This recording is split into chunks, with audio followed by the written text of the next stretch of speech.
A tough and difficult weekend, but as always with these weekends, there's plenty to dig into, to learn and make sure we move forward and improve. We knew Barcelona was going to be difficult. That's just historically been the case for our team. And I was hopeful that much of the changes we've made across the last few years have improved the car here as much as they have at other tracks, as you can see by the start of our season. And I think somewhat that is the case. If you remember last year, we were 19th and 20th and lapped by rivals that we could out-qualify at other events. And this year we were just knocking on the door of Q3 and it's milliseconds separating really the bottom 10 cars. But the reality is we still hold a problem and we haven't fixed it, we've just slightly improved it from where it was. The good news is that presents us plenty of opportunity to make sure we completely dig into these issues and understand them to try and have an impact in 25, but perhaps more importantly, make sure we don't bake it into our 26 car.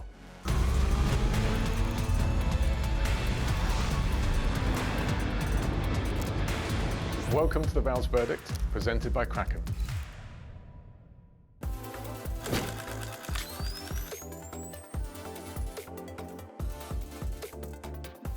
Alex's, and for that matter, Carlos's damage were fairly significant in the race.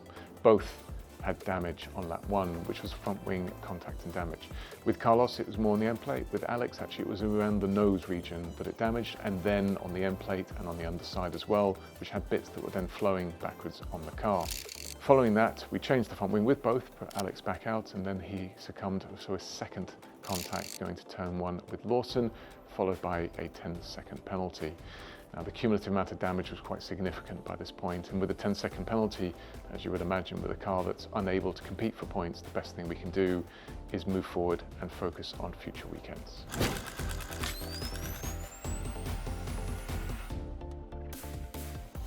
We had the front wing regulation change this weekend, and to put it in context, we took this opportunity to do a small aerodynamic front wing update.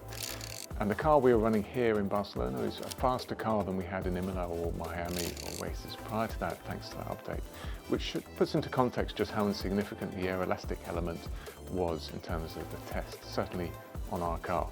And I think globally, the performance order didn't really change much. There's some circuit characteristics that suited some cars and not others, and I think that was far more important than this singular change itself. The question here was, did we have enough setup tools, or do we have to do anything substantive on setup?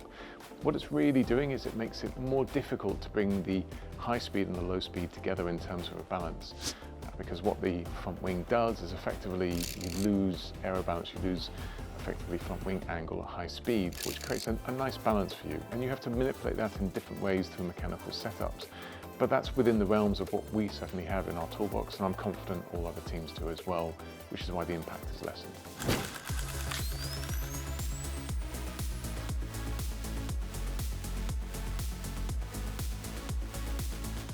There's plenty of positives to take away from Barcelona.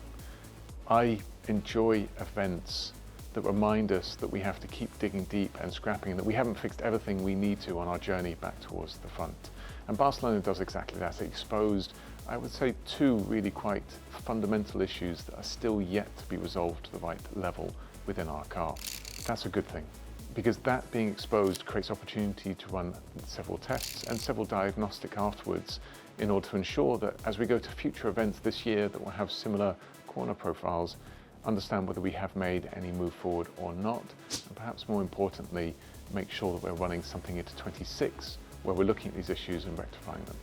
So in a bid to do that, we knew this would be a difficult weekend. We had Victor running in Alex's car in FP1, and we took the opportunity to run 2 rakes that you may have seen, one on the front axle, one on the rear axle, just allowing us to characterize and understand some of the characteristics we're seeing here, particularly in Barcelona more than other tracks. And the data we got from that is good. It's still being analyzed as we speak, but it's core to understanding what we need to be doing going forward in order to rectify the issue. The other positives were we were really dead last year, and that wasn't the case this year. Alex was within a few milliseconds of getting into Q3, and I think arguably the traffic really cost him the gap required to get into Q3. And to be there with the car in that circumstance is a big step forward from where we have been. It's hard to tell where we were in the race because both cars' race were pretty much negated or ruined from lap 1 when the front wing was broken on both cars, and then following again with Alex later on. I think it's not the level we need it to be, and there's still some work to be done, but it presented some really clear clues for us how to move forward.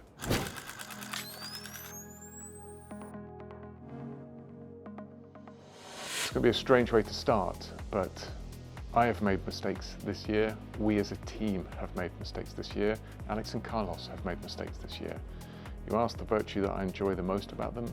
In all of these circumstances, these failures as I treat them, all of us have done the same thing. There's no blame, there's no politics, there's no apportionment of you did this, I did that.